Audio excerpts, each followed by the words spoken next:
Goeiedag, baie welkom by hierdie uitsending. Ons praat hierdie week oor hoe kan 'n mens vrygewig wees en of ons praat oor geld. Hoe kan 'n mens met geld lewe? Nou het jy al die uitdrukking gehoor dat mense sê geld is die wortel van alle kwaad. Glo jy dit? Stem jy daarmee saam? Weet jy waar dit vandaan kom? Weet jy wie dit gesê het? Is dit ooit waar? Eintlik is die antwoord nee. Dis nie waar nie. Die regte uitdrukking is die liefde vir geld is die wortel van alle kwaad. Kom ons lees dit saam uit 1 Timoteus 6 vers 10. Geldgierigheid is 'n wortel van allerlei kwaad. Party het geld nagejaag en toe van die geloof afgedwaal. Daardeur het hulle self baie ellende op die hals gehaal.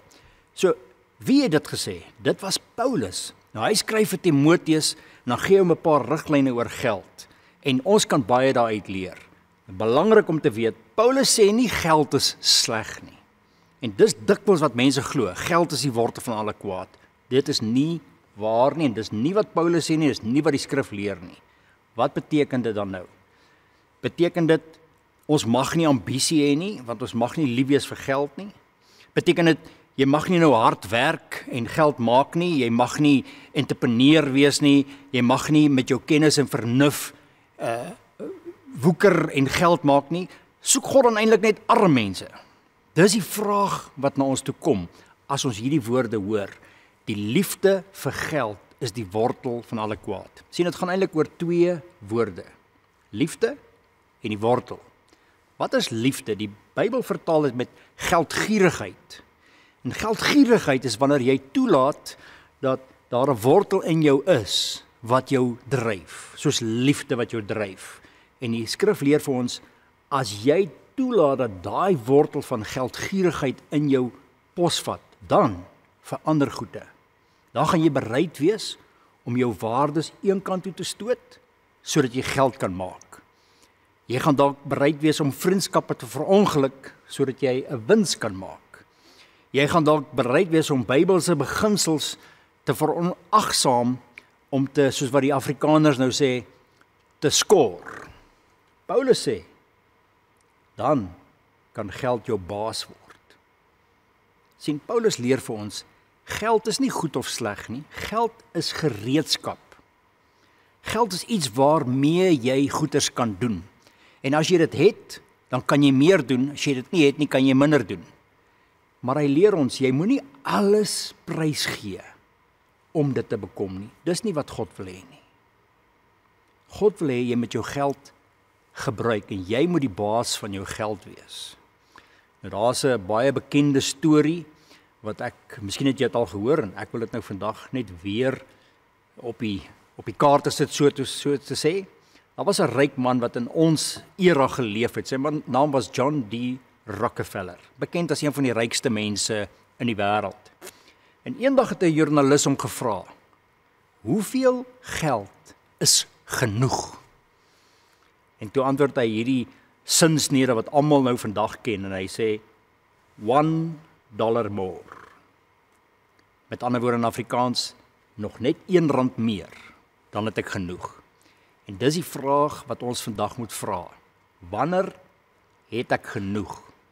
Paulus leer vir ons, jy het altyd genoeg. Jy kan nooit genoeg hê nie, want as jy meer het, is dit net 'n dierder horlosie en 'n dierder kar en 'n groter huis en meer van die dinge in die wêreld wat ons kan geniet. Paulus sê eintlik vir ons, jy moet vra, is ek geld se baas of is die geld my baas? Jy sien, 'n baas gee opdragte. 'n baas bestuur.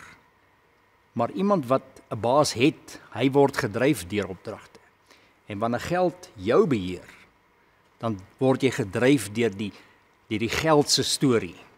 As jy die geld beheer, dan word geld gedryf deur wat jy besluit. En dis wat God vir ons hou. Ek het so 'n mooi storie gehoor met iemand sê, as jy 'n oop hand het en iemand hoop sand op jou hand, dan gaan sekere van die sand afval en sekere sand gaan deur die vingers glip, maar jy gaan 'n hele hoop in jou hand kan hou.